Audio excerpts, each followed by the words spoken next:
Mari Bapak Ibu yang dikasihi Tuhan, saya undang kita semua untuk boleh berdoa terlebih dahulu. Bapa di dalam surga, pada saat ini, sungguh hati hamba-Mu melonjak kegirangan, karena boleh bertemu dengan saudara-saudara seiman, dan kami bersyukur bahwa kami semua adalah anak-anak-Mu yang Engkau kasihi. Ketika kami merenungkan tentang perayaan Minggu Palma, kami berdoa supaya sekiranya Allah Roh Kudus boleh menerangi hati kami, sehingga ketika kami mendengarkan firman Tuhan, hati kami boleh dicelikkan betapa indahnya hidup di dalam Tuhan dan betapa ajaib dan perkasanya Tuhan yang kami miliki. Oleh karena itu ya Tuhan, bekerjalah saat ini, baik untuk hamba-Mu yang menyampaikannya maupun jemaat yang mendengarkan firman Tuhan. Di dalam nama Tuhan Yesus Kristus, Allah yang kami sembah, Allah anak yang hidup, kami berdoa. Amin. Shalom, selamat pagi Bapak Ibu yang dikasihi Tuhan. Ya. Sungguh saya bersuka cita sekali saya bisa kembali beribadah dan juga bahkan menyampaikan firman Tuhan di tempat praktek 1 tahun saya selama di sini. Terima kasih untuk Muse Jiuna, ya saya panggilnya sekarang Muse harusnya ya. Dan juga segenap majelis jemaat GKT 3. Seperti disampaikan tadi sebelumnya, saat ini saya melayani sebagai dosen di UPH, Universitas Pelita Harapan. Tetapi saya juga tahu terkadang diplesetkan dengan uang papa habis. Itu hoax saudara ya, uang papanya masih banyak kok. Kalau habis pun dibuat foya-foya sama anaknya mungkin. Bapak Ibu, setiap semester saya mengajar mahasiswa kurang lebih 400 sampai 500 mahasiswa. Dan bagi saya ini adalah kesempatan yang baik untuk mengabarkan Injil kepada mereka. Saya mesti mengajar kepada mahasiswa yang beragama Kristen dan Katolik untuk mata kuliah teologi, dan juga saya mengajarkan kepada seluruh mahasiswa termasuk yang Muslim untuk mata kuliah kepemimpinan. Tetapi untuk mahasiswa Kristen dan Katolik, saya mengajar mereka 16 SKS atau 4 mata kuliah, di mana mereka harus mengambil mata kuliah teologi, sehingga mereka mengerti tentang apa itu Alkitab, lalu doktrin Allah, doktrin manusia, dan seterusnya sampai komplit, Bapak Ibu. Dan memang mereka diperlengkapi dengan luar biasa untuk mengerti siapa Tuhan yang mereka sembah. Tetapi masalahnya Bapak Ibu, tidak semua yang beragama Katolik dan Kristen mereka benar-benar sudah mengenal Tuhan. Biasanya di tiap awal semester saya memberikan beberapa pertanyaan pengarah untuk saya bisa cek apakah mahasiswa saya ini benar-benar sudah mengenal Tuhan atau belum. Pertanyaan itu misalnya saya minta mereka mengacungkan tangan, siapa yang sudah membaca firman Tuhan Alkitab dari Kejadian sampai Wahyu? Biasanya satu kelas yang isinya 60 mungkin sampai 100 orang, sepi, gak ada yang angkat tangan Bapak Ibu. Saya kurangi lagi, saya tanya kepada mereka, siapa yang sudah membaca perjanjian baru? Oke, dari Injil Matius sampai Wahyu. Ada beberapa tangan yang terangkat. Saya tanya lagi, siapa yang sudah membaca Injil saja? Matius, Markus, Lukas, Yohanes. Lebih banyak lagi. Tetapi dari sekian banyak mahasiswa, tidak sampai 10% yang sudah baca Injil sampai selesai. Tidak sampai 10%, Bapak Ibu. Apakah kita bisa memastikan mereka anak Tuhan? Apakah kita bisa memastikan mereka orang Kristen? Saya tidak tahu. Dan bahkan ketika saya bertanya kepada mereka, saya minta semua mahasiswa jujur kepada saya, dan saya benar-benar value honesty. Saya hargai kejujuran. Siapa di antara kalian yang sebenarnya tidak percaya Tuhan itu ada? Dan saudara, jumlahnya banyak sekali yang mengangkat tangannya, yang mengatakan, iya sir, saya ateis. Ini adalah keadaan yang kita jumpai di dalam kehidupan kita sebagai orang Kristen. Kesimpulannya, dalam kelas-kelas yang saya layani, lebih banyak yang sebenarnya belum mengenal Tuhan daripada yang sudah. Atau harapan saya paling tidak, banyak yang sebenarnya sudah mengenal Tuhan, tetapi mereka tidak bertumbuh. Imannya bantat, saudara. Nggak bertumbuh, nggak mengembang. Saya percaya problem seperti ini sebenarnya bukan hanya ada di universitas, di kelas saya, tetapi juga di banyak gereja. Di mana banyak jemaat yang hadir, tetapi apakah benar-benar jemaat yang hadir sungguh-sungguh sudah mengenal Tuhan atau mencari Tuhan? Saat ini kita masuk di dalam perayaan Minggu Palma dan hendak merenungkan relevansinya bagi kehidupan kita. Apa hubungannya Minggu Palma dengan hidup kita? Dan saya percaya bahwa perenungan Minggu Palma dapat menjadi momen untuk memeriksa hati kita. Apakah kita sungguh benar mengenal Tuhan Yesus Kristus sebagai Raja kita? Sebab Kristus adalah sungguh Raja yang sulit dipahami. Yesus adalah Raja yang sulit diduga. Mari kita membaca di dalam Injil Yohanes pasal 12 ayat 12 sampai 33. Injil Yohanes pasal 12 ayat 12 sampai 33. Saya akan membacakannya untuk Bapak Ibu yang kasih Tuhan dan kita bisa mengikuti bersama-sama. Keesokan harinya ketika orang banyak yang datang merayakan pesta mendengar bahwa Yesus sedang di tengah jalan menuju Yerusalem, mereka mengambil daun-daun palem dan pergi menyongsong dia sambil berseru-seru, Hosana, Hosana, diberkatilah dia yang datang dalam nama Tuhan, Raja Israel.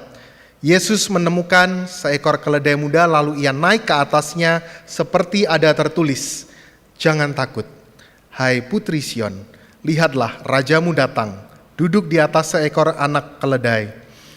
Mula-mula murid Yesus tidak mengerti akan hal itu. Tetapi sesudah Yesus dimuliakan, teringatlah mereka bahwa nas itu mengenai dia, dan bahwa mereka telah melakukannya juga untuk dia. Orang banyak yang bersama-sama dengan dia ketika ia memanggil Lazarus keluar dari kubur dan membangkitkannya dari antara orang mati, memberi kesaksian tentang dia. Sebab itu orang banyak itu pergi menyongsong dia karena mereka mendengar bahwa ia yang membuat mujizat itu. Maka kata orang-orang Farisi kepada yang lain, kamu lihat sendiri bahwa kamu sama sekali tidak berhasil. Lihatlah, seluruh dunia mengikuti dia. Di antara mereka yang datang berangkat untuk beribadah pada hari raya itu terdapat beberapa orang Yunani. Orang-orang itu pergi kepada Filipus yang berasal dari Betsaida di Galilea, lalu berkata kepadanya, Tuhan, kami ingin bertemu dengan Yesus. Filipus pergi memberitahukannya kepada Andreas dan Filipus menyampaikannya pula kepada Yesus. Tetapi Yesus menjawab mereka, katanya, telah tiba saatnya anak manusia dimuliakan. Aku berkata kepadamu, sesungguhnya jikalau biji gandum tidak jatuh ke dalam tanah dan mati, ia tetap satu biji saja. Tetapi jika ia mati, ia akan menghasilkan banyak buah. Barang siapa mencintai nyawanya, ia akan kehilangan nyawanya. Tetapi barang siapa tidak mencintai nyawanya di dunia ini, ia akan memeliharanya untuk hidup yang kekal. Barang siapa melayani aku, ia harus mengikut aku, dan di mana aku berada, di situ pun pelayanku akan berada. Barang siapa melayani aku, ia akan dihormati Bapa. Sekarang jiwaku terharu dan apakah yang akan kukatakan? Bapa, selamatkanlah aku dari saat ini. Tidak, sebab untuk itulah aku datang ke dalam saat ini. Bapa, muliakanlah namamu. Maka terdengarlah suara dari sorga, aku telah memuliakannya, dan aku akan memuliakannya lagi. Orang banyak yang berdiri di situ dan mendengarkannya dan berkata bahwa itu bunyi guntur. Ada pula yang berkata, seorang malaikat telah berbicara dengan dia. Jawab Yesus, suara itu telah terdengar bukan oleh karena aku, melainkan oleh karena kamu. Sekarang berlangsung penghakiman atas dunia ini. Sekarang juga penguasa dunia ini akan dilemparkan keluar. Dan aku, apabila aku ditinggikan dari bumi, aku akan menarik semua orang datang kepadaku. Ini dikatakannya untuk menyatakan bagaimana ia akan mati.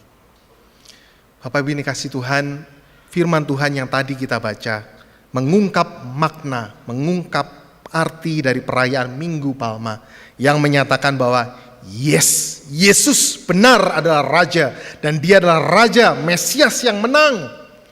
Tetapi kemenangannya di luar harapan dari banyak pengikutnya. Therefore, Jesus is the unexpected King. Peristiwa masuknya Yesus ke Yerusalem ini sesungguhnya merupakan awal dari kisah plot twist yang tidak terpikirkan. Karena itu di bagian yang pertama kita akan melihat bahwa Yesus sepertinya adalah Raja yang membingungkan dan bahkan mengecewakan pengikut-pengikutnya. Saudara, bagian peristiwa sebelum ayat 12 ini merupakan petunjuk penting dari apa yang diharapkan oleh pengikut Yesus dan bagaimana Yesus justru menghancurkan, mengecewakan pengharapan mereka. Di pasal yang ke-11 kita bisa melihat bahwa Yesus melakukan mujizat yang terbesar dan mujizat itu menggemparkan dunia. Membangkitkan Lazarus yang sudah mati 3 hari. Tidak ada mujizat yang demikian di dalam sejarah. Dan peristiwa ini tentu cepat sekali menjadi viral dan membuat Yesus mendapatkan banyak sekali follower di dalam waktu yang singkat. Namun ini membuat para alim ulama Yahudi, para pemuka agama saat itu iri hati, insecure, dan makin matang niatnya untuk membunuh Yesus. Sebab elektabilitas Yesus di mata masyarakat sudah tidak terbendung, tiada lawan. Tepat sebelum ayat 12, kita bisa melihat para alim ulama ini, ahli Taurat, para pemuka agama Yahudi, bahkan bukan hanya berniat untuk membunuh Yesus, tapi juga mau membunuh Lazarus yang sudah dibangkitkan tadi. Sebab Lazarus ini sangat berbahaya sekali kalau sampai menjadi tim suksesnya Yesus. Kalau sampai dia menjadi juru kampanyenya Yesus, berbahaya sekali. Banyak jiwa akan percaya pada Yesus. Setiap nafas hidup Lazarus menjadi bukti bahwa Yesus sungguh adalah Mesias yang berkuasa atas hidup dan mati. Saudara, bayangkan bahwa pada saat itu orang-orang Yahudi ini hidup bertahun-tahun di dalam penindasan bangsa asing, bahkan beratus tahun. Dan saat itu yang menjajah mereka adalah Romawi. Status mereka umat pilihan Allah, tetapi hidup mereka susah. Yang mereka nantikan adalah Allah membuktikan janjinya dengan mengirimkan Mesias, Raja yang akan memberikan mereka kemenangan politik atas penindasan bangsa asing sehingga mereka bisa hidup damai sejahtera di dunia ini. Kalau bisa raja yang baru nanti ganti menindas Romawi yang menginjak-injak mereka. Karena itu munculnya Yesus yang penuh kuasa ini membuat mereka berpikir, ini saatnya kita punya raja yang kita tunggu-tunggu. Sudah saatnya kita ganyang musuh. Ayo, saatnya kita bangkit. Nah, di bagian ini kita melihat bahwa rakyat sudah menggebu-gebu sekali menginginkan Yesus sebagai raja yang demikian. Dengan memberikan model prosesi masuk Yerusalem yang biasanya cocok untuk menyambut kemenangan raja atas musuh.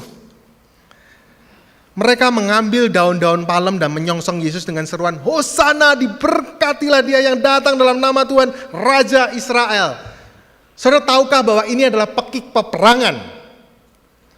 Ini seperti mereka bernyanyi lagu Maju Tak Gentar. Dan saudara, pada saat itu daun palem berfungsi sebagai bendera nasional Yahudi.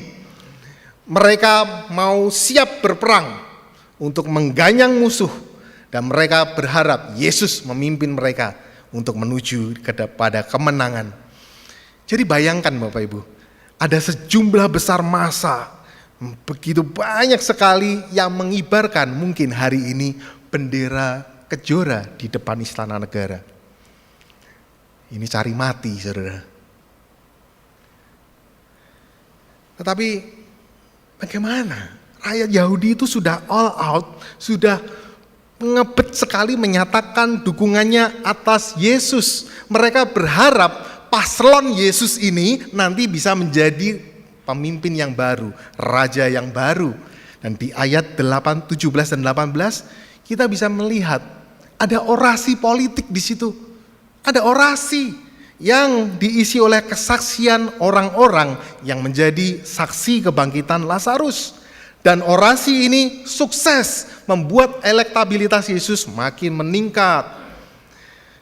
Ini makin bikin insecure, makin bikin geram para pemuka agama Yahudi. Sehingga mereka berkata, lihatlah seluruh dunia berhasil mengikutinya. Kalau saja pemilu diselenggarakan saat itu, maka suara semua provinsi akan disapu habis oleh paslon Yesus ini. Namun saudara, Yesus tidak melihat dirinya sebagai seorang paslon yang nanti akan dipilih oleh rakyat. Dia adalah seorang raja, bukan hanya atas Yahudi, tetapi atas seluruh semesta. Sayangnya Yesus tidak punya ambisi politik untuk menjadi penguasa Yahudi yang menaklukkan Romawi. Kita bisa melihat ini di dalam prosesi Yesus masuk ke Yerusalem yang menaiki keledai muda. Kendaraan yang biasanya dipakai budak, dipakai pelayan untuk membawa barang-barang logistik, di mana di depannya itu ada tuannya yang naik kuda. Jadi bayangkan saudara, ketika Yesus saat itu masuk ke Yerusalem, ini seperti parade militer dengan kemudian pemimpinnya naik mobil El Sape, saudara. Mobil box El Sape. Konyol, lucu. Gak keren sama sekali. Tentu ini berbeda dengan prosesi masuknya jenderal Romawi yang menang mengalahkan musuh, di mana mereka biasanya naik kuda yang gagah, naik Alphard keluaran yang terbaru, Land Cruiser keluaran terbaru yang gede sekali dan membuat para tawanan yang diarak sampai masuk ke Kolosium, stadion yang besar, dan kemudian rakyat menyaksikan para tawanan yang dibawa oleh jenderal yang menang ini bertarung melawan gladiator dan singa-singa. Dan kemudian rakyat berteriak puas melihat para tawanan itu dicabik-cabik habis, mati. Mereka berteriak melihat darah yang tercurah di atas Kolosium. Sudah bayangkan juga tatapan sinis dan tawa ejekan dari tentara-tentara Romawi yang menyaksikan parade arak-arakan Yesus yang lucu ini. Kayak gini mau melawan Roma, banyol ini. Banyol cari mati ini ya. Raja naik keledai, gak punya pasukan lagi. Yang ada di sekeliling Yesus, murid-muridnya. Yang kita tahu kebanyakan orang-orang biasa. Kebanyakan nelayan, kebanyakan orang-orang yang sama sekali gak punya nama di dunia militer, di dunia hukum, di dunia politik. Gak ada nama kayak gitu. Yang mengiringi Yesus, para pengemudi Gojek dan Grab. Karena itu naiknya Yesus di atas keledai bukan kuda perang, merupakan pembalikan pengharapan orang-orang Yahudi yang sudah menggebu-gebu kepengen Yesus menjadi raja dunia. Itu sebabnya Yesus dipahami sepertinya sebagai raja yang membingungkan dan mengecewakan oleh pengikut-pengikutnya. Kebingungan ini tercermin di dalam catatan di ayat 16 yang kita bisa lihat. Mula-mula murid Yesus tidak mengerti akan hal itu. Tetapi sesudah Yesus dimuliakan, teringatlah mereka. Jadi pada saat itu terjadi, mereka belum nangkep, mereka nggak ngerti. Kenapa ya Yesus kok naik keledai seperti ini? Kita jadi kayak banyolan gini ya, kita kayak dagelan ya jadinya ya. Mereka nggak ngerti. Tetapi sesudah Yesus bangkit dari kematian, para murid baru nangkep bahwa kemenangan yang Yesus berikan bukanlah kemenangan atas hidup ini, tetapi kemenangan atas hidup kekal. Bukan kemenangan hidup akan duniawi, tetapi kemenangan hidup sorgawi yang jauh lebih baik.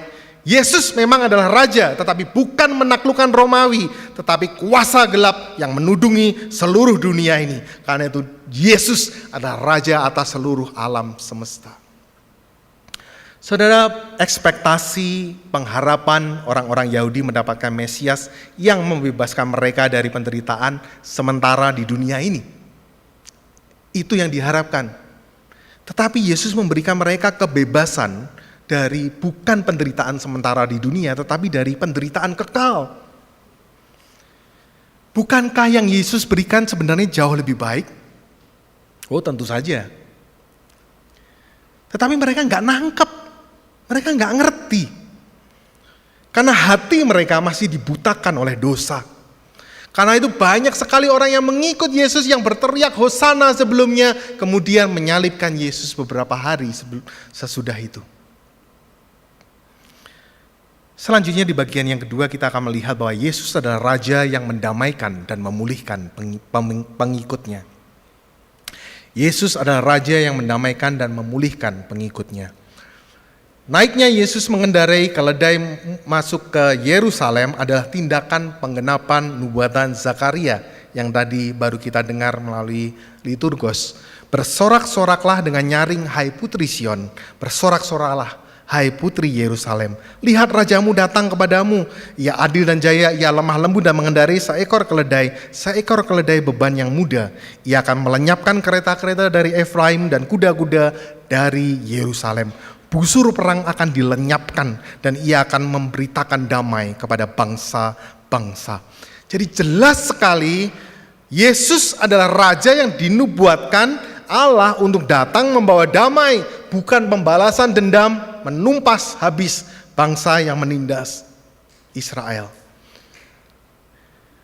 Di bagian ayat selanjutnya dari nubuatan Zakaria ini, kalau kita bisa melihat di dalam Zakaria 9, kita bisa melihat bahwa Raja ini akan menyelamatkan umat Tuhan, bukan saja orang Israel, tapi dari berbagai bangsa. Termasuk dalam hal ini diwakili oleh Yunani. Nah saudara, di perjanjian lama, kata Yunani atau bangsa Yunani itu sangat jarang muncul. Tetapi kita bisa menemukan di kitab Zakaria ini. Dan kemudian di bagian Injil Yohanes yang tadi kita baca, di mana kita tahu bahwa orang-orang Yunani kemudian datang mencari Yesus. Dan saudara, di dalam bahasa aslinya, ketika mereka berkata, kami datang mau bertemu dengan Yesus. Kata bertemu ini menunjukkan bahwa mereka memiliki minat yang besar untuk mengenal Yesus secara pribadi. Ketertarikan orang Yunani untuk bertemu dengan Yesus mungkin bermula dari berita viral tentang kebangkitan Lazarus.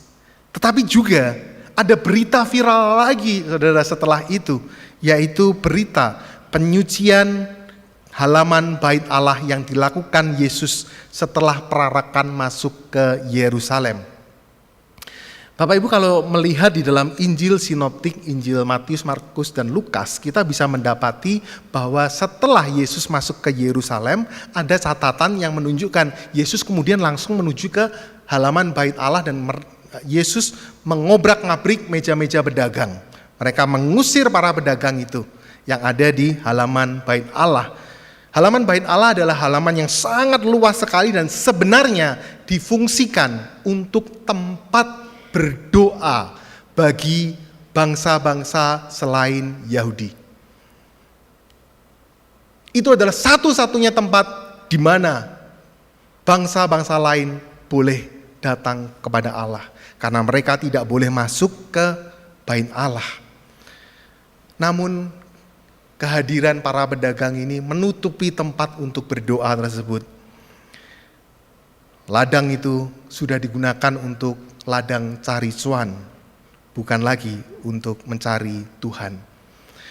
Oleh sebab itu tindakan Yesus dalam penyucian halaman bait Allah juga dapat dilihat sebagai tindakan Allah yang membuka tangannya lebar-lebar untuk menerima orang-orang yang belum percaya, orang-orang yang rindu datang kepada Tuhan, untuk datang kepada Tuhan. Mereka yang bukan orang Yahudi. Nah, saudara, ketika Yesus mendengar orang Yunani mencarinya, dia berkata, telah tiba saatnya anak manusia dimuliakan.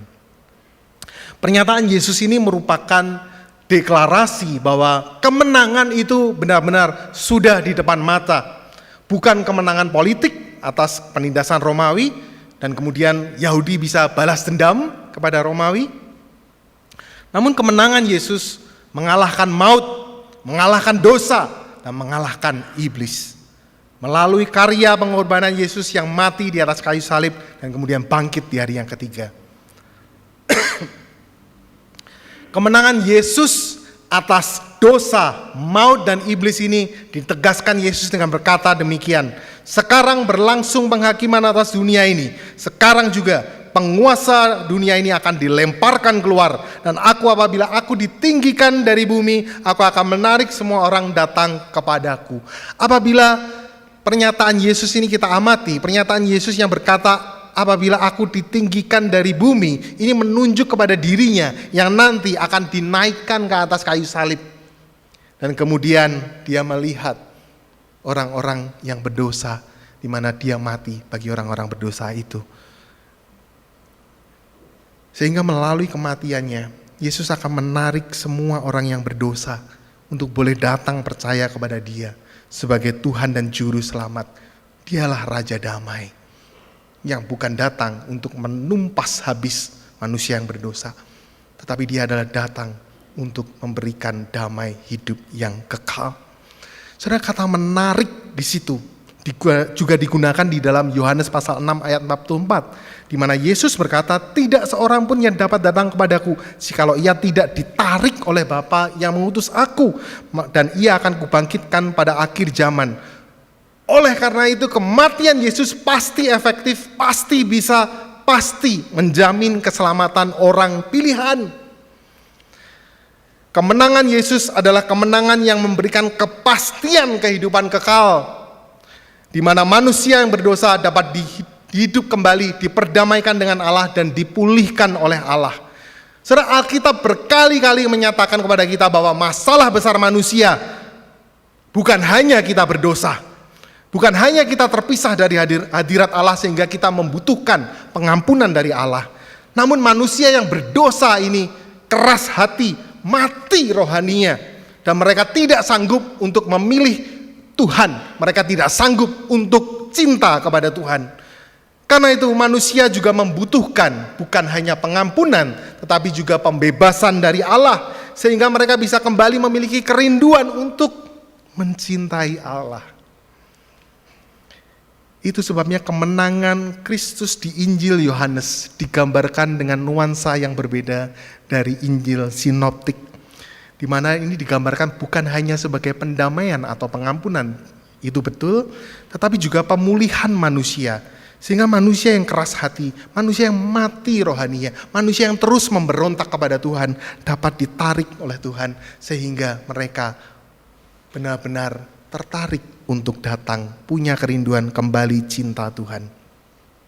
Jadi pendamaian yang dikerjakan Yesus itu akan membuat kita dapat kembali dicintai oleh Tuhan kembali. Sedangkan pemulihan yang dikerjakan oleh Yesus membuat kita dapat kembali mencintai Tuhan. Dengan demikian kita menjadi umat yang dicintai dan mencintai Tuhan, menjadi umat yang dimiliki dan memiliki Tuhan. Sungguh luar biasa, saudara. Orang percaya bukan hanya dilepaskan dari hukuman dosa, tetapi juga dilepaskan dari jerat dosa. Di mana manusia yang percaya, mereka bisa mengatakan, saya bisa untuk memilih tidak hidup di dalam dosa. Dan ini mustahil bagi orang yang tidak percaya, di mana mereka tidak bisa hidup tidak berdosa. Saudara, kebanyakan manusia hari ini kalau ditanya, masalah kehidupanmu apa sih? Maka hampir dapat dipastikan masalahnya dalam segala hal kecuali Tuhan. Mungkin kalau ditanya mereka akan mengatakan masalahnya duit, masalah uang, masalah mungkin relasi dengan pasangan, masalah mungkin dengan anak, masalah mungkin khawatir akan masa depan, masalah mungkin kesehatan, karir, dan lain sebagainya. Namun jarang sekali orang menjawab ketika ditanya masalahmu apa, dia akan menjawab masalahnya saya kurang mencintai Tuhan. Padahal ketika kita kurang mencintai Tuhan atau bahkan tidak mencintai Tuhan, disitulah masalah hidupmu akan menjadi masalah yang semakin lama semakin besar dan semakin besar, dan kamu akan ditelan oleh masalahmu. Kebanyakan orang berpikir masalah saya kurang 1M. Kalau sudah punya 1M, masalah saya kurang 10M. Terus demikian. Atau masalah saya nggak punya pasangan hidup.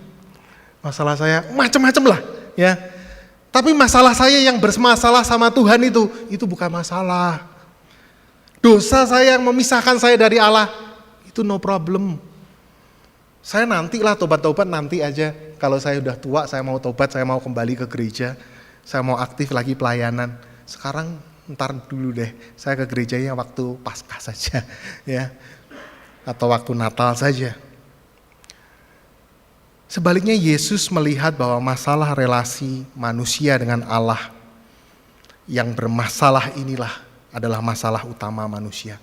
Dan itu sebabnya Allah datang ke dalam dunia untuk menjadi manusia, membereskan masalah ini. Sehingga manusia yang berdosa, mereka tidak dapat hidup terus-menerus di dalam belenggu dosa sepanjang hidupnya, dan kemudian mereka meluncur untuk masuk ke dalam penghukuman kekal. Inilah yang dikerjakan Yesus melalui kematian dan kebangkitannya yang menang mengalahkan maut. Mengalahkan, mematahkan belenggu dosa dan meremukkan kepala iblis. Jadi yes, Yesus adalah Raja, dan Dia adalah Raja yang datang untuk mendamaikan dan memulihkan manusia yang berdosa untuk kembali kepada Tuhan. Kembali dicintai dan mencintai Tuhan. Kembali dimiliki dan memiliki Tuhan. Bagian yang terakhir, Yesus adalah Raja yang memurnikan, menguduskan dan mempermuliakan pengikutnya. Nah saudara, di bagian inilah kita akan lebih lagi melihat dengan jelas plot twist dari kisah kemenangan Yesus. Jadi apa plot twistnya? Iblis beranggapan bahwa kematian Yesus itu akan mengakhiri kisah Allah di dunia ini. Namun yang terjadi sungguh sebaliknya. Kematian Yesus justru mengakhiri kisah iblis yang merajai dunia ini, sehingga manusia yang selama ini menjadi budak iblis, mereka bisa kembali kepada Tuhan. Dan bukan saja kembali kepada Tuhan untuk dikasihi dan mengasihi Tuhan, tetapi juga dipakai dan dipermuliakan oleh Tuhan. Luar biasa, bukan? Ini sesuatu yang tidak terpikirkan oleh iblis, termasuk manusia berdosa. Kalau iblis tahu ini, pastilah iblis akan encourage, akan mendorong Yesus untuk benar-benar menjadi raja di dunia, tidak menyalibkannya. Manusia yang dulunya seteru iblis, seteru Allah, kini dapat menjadi seteru dari iblis. Manusia yang dulunya memberontak Allah, kini bisa memberontak kepada iblis. Lalu bagaimana manusia kemudian bisa dipakai menjadi seteru Allah dan bahkan bejana kemuliaan Allah? Tidak lain dengan dibentuk menjadi seperti Yesus. Dibentuk menjadi seperti anak Allah.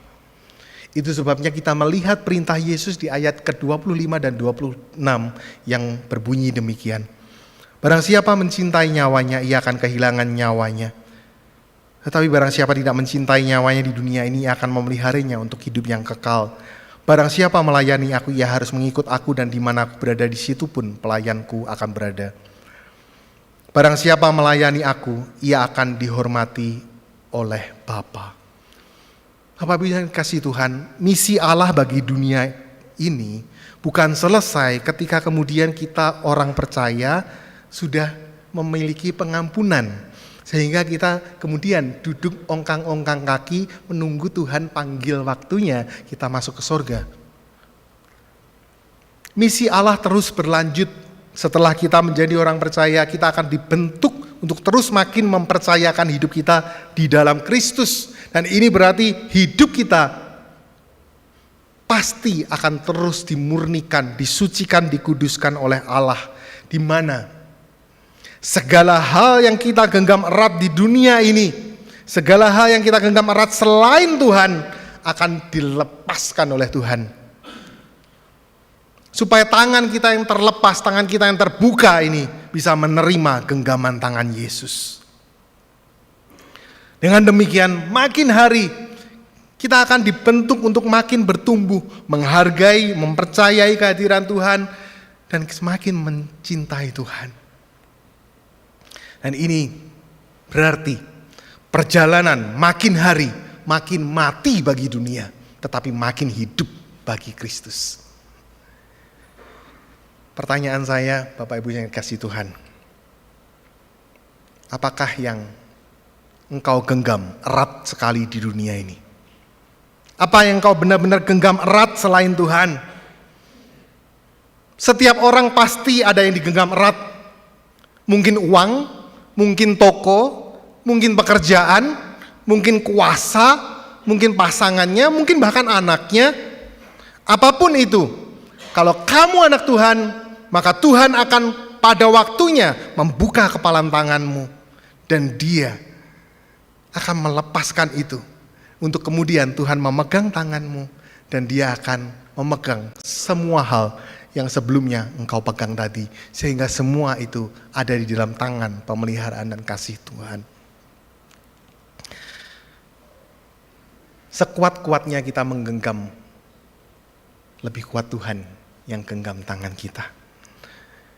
Saudara, kalau engkau pegang kuat-kuat anakmu, ada saatnya Tuhan akan membuka kepalan tanganmu, sampai kamu mesti rela melepaskan anakmu untuk berada di dalam genggaman tangan pemeliharaannya. Karena itu perjalanan mengikut Tuhan, perjalanan yang dibentuk untuk makin percaya kepada Tuhan ini, akan merobek hati kita. Sebab begitu banyak hal yang kita cintai ini melekat di hati kita. Dan itu sakit sekali.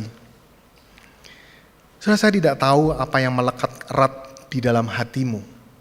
Saya tidak tahu apa yang kau genggam erat-erat. Sampai-sampai engkau tidak percaya Yesus sanggup memegang hidupmu. Bagi saya, anak saya satu-satunya adalah yang paling saya genggam erat. Saya genggam kuat-kuat, dan itu adalah yang paling melekat di dalam hati saya.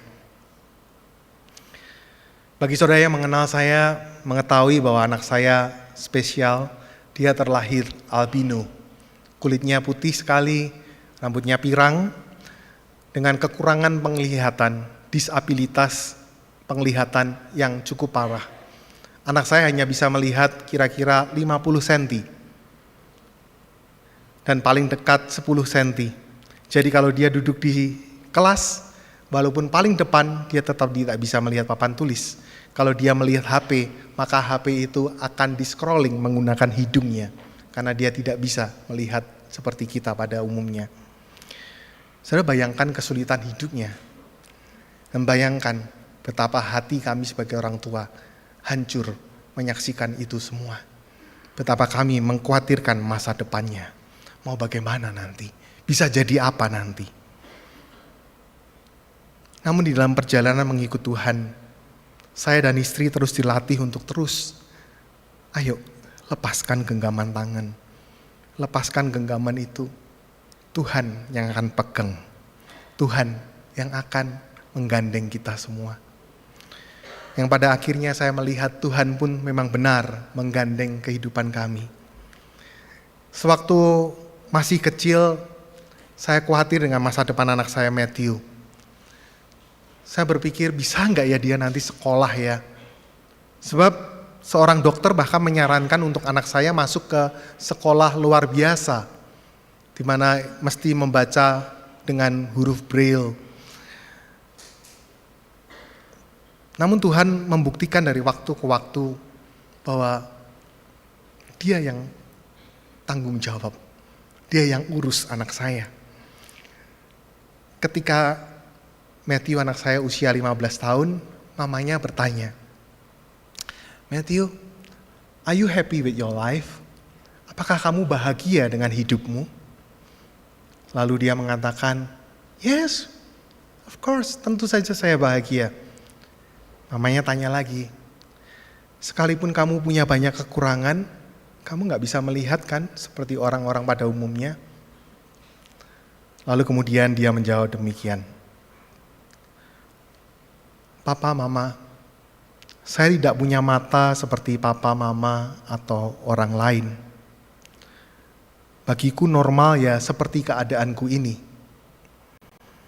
Kalau Tuhan menciptakan aku seperti ini, itu maunya Tuhan. Kalau Tuhan memutuskan untuk membatasi aku, pasti ada Tuhan yang mau untuk aku cari tahu. Dia adalah Tuhan. Kalau Dia menciptakan aku seperti ini, maka Tuhan yang akan tolong melewati semuanya. Saudara, ucapan anak saya menyadarkan bahwa Tuhan benar-benar menggenggam tangannya, menggenggam tangan kami, menggenggam tangan anak kami. Saat ini dia baru saja lulus dari Calvin University di US, di mana dia mengambil 2 jurusan, filsafat dan sosiologi. Dan dia lulus dengan predikat yang memuaskan, magna cum laude. Siapa yang bisa menyangka? Siapa yang bisa kerjakan itu kalau bukan Tuhan yang kerjakan? Ketika dia di US, dia hidupnya juga tidak gampang. Dia bekerja setiap pagi, jam 4 pagi dia bangun untuk kemudian ke kantin sekolah bekerja sebagai pelayan di sana, sebagai waiter, dan kemudian dia dipercaya menjadi supervisor. Supaya apa? Supaya dapat duit untuk mencukupi biaya hidupnya sehari-hari. Dan dia bisa hidup mandiri dengan jerih lelahnya. Dan bahkan dia bisa membayar biaya-biaya kuliah melalui scholarship yang dia menangkan. Saudara, setelah lulus, saya kemudian mengatakan kepada Matthew, anak saya, Matthew, yuk balik yuk ke Indonesia. Saya memang kangen sekali dengan anak saya. Tetapi selain itu saya juga terus terang saja, saya khawatir dengan masa depan dia ketika dia hidup di US. Sebab saat ini US ada di dalam resesi yang sangat hebat. Susah sekali hidup di US, susah sekali bekerja. Banyak sekali orang-orang yang gulung tikar perusahaannya. Banyak sekali orang yang dipecat. Sehabis pandemi, Amerika benar-benar babak belur. Banyak pengangguran di sana sini. Dan benar, Bapak Ibu, anak saya kesulitan mencari pekerjaan. Namun alasan penolakan yang membuat dia sulit diterima di dalam perusahaan-perusahaan dan itu menghancurkan hatinya. Ketika perusahaan-perusahaan itu berkata, maaf kami tidak bisa menerima kamu karena kamu tidak bisa melihat dengan normal. Karena itu saya makin kencang lagi bicara sama anak saya, ayo deh pulang kamu, balik sama papa mama. Namun kemudian dia mengatakan hal ini. Papa, don't take my opportunity to fight. I am in fear and trembling for the future, but I surrender to God's will in my life. I choose to trust and cling to Him.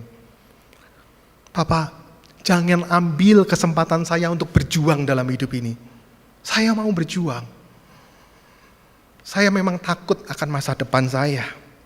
Tapi saya mau belajar untuk berserah sama Tuhan. Saya mau untuk memilih percaya dan bergantung sama Tuhan. Saudara, sekali lagi saya belajar untuk melepaskan genggaman tangan saya pada Matthew, anak saya satu-satunya. Dan di dalam perjalanannya, saya melihat anak saya makin bertumbuh di dalam Tuhan, di mana dia makin aktif melayani di banyak gereja, dan dia makin sering membagikan ayat-ayat firman Tuhan.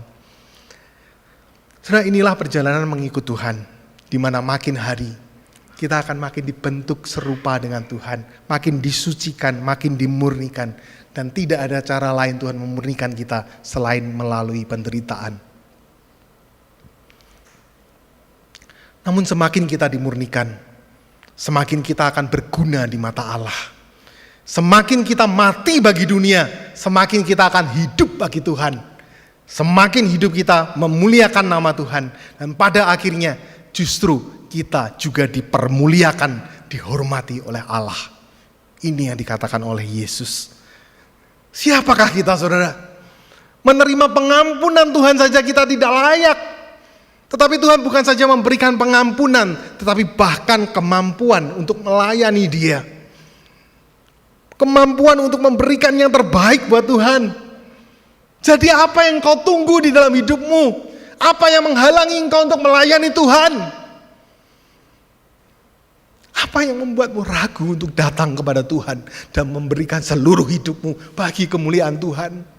Kalau engkau sudah ditebus Dia sudah memberikan yang terbaik untuk engkau, maka tidak ada cara lain selain kita hidup berbakti bagi Tuhan. Sehingga hidupmu nanti sungguh manis bagi Tuhan. Dan engkau sungguh semakin merasakan manisnya hidup di dalam Tuhan. Di dalam momen perayaan Minggu Palma ini, kiranya kita kembali mengingat betapa berharganya kalau kita itu bisa dicintai dan mencintai Tuhan. Kalau kita itu bisa dimiliki dan memiliki Tuhan. Karena itu Bapak Ibu Saudara dikasihi Tuhan, berjalanlah mengiring Tuhan dengan setia. Setialah mengiring Tuhan, mengikut Tuhan, sekalipun di dalam perjalananmu, sepertinya Tuhan kok mengecewakan saya. Bahkan mungkin sepertinya kok gereja mengecewakan saya. Karena tidak memberikan apa yang saya mau. Karena tidak memberikan apa yang saya minta. Percayalah Tuhan tahu yang lebih baik buat engkau. Teruslah berjalan sampai engkau menyadari betapa berharganya pengampunan dan pembebasan Tuhan. Sehingga engkau bisa hidup semakin hari semakin hidup buat Tuhan dan semakin mati bagi dunia. Dan bahkan engkau akan melihat betapa ajaibnya hidupmu bisa dipakai, dimuliakan oleh Tuhan. Segala kemuliaan bagi nama Tuhan. Amin. Mari kita berdoa. Bapa di dalam surga, hamba-Mu sudah selesai menaburkan firman.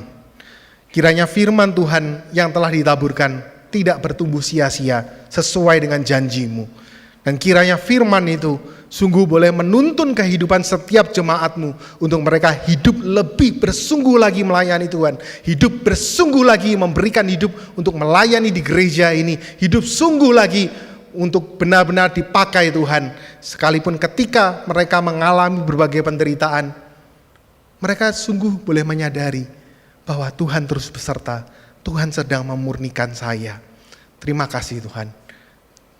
Dipermuliakanlah nama-Mu melalui gereja-Mu.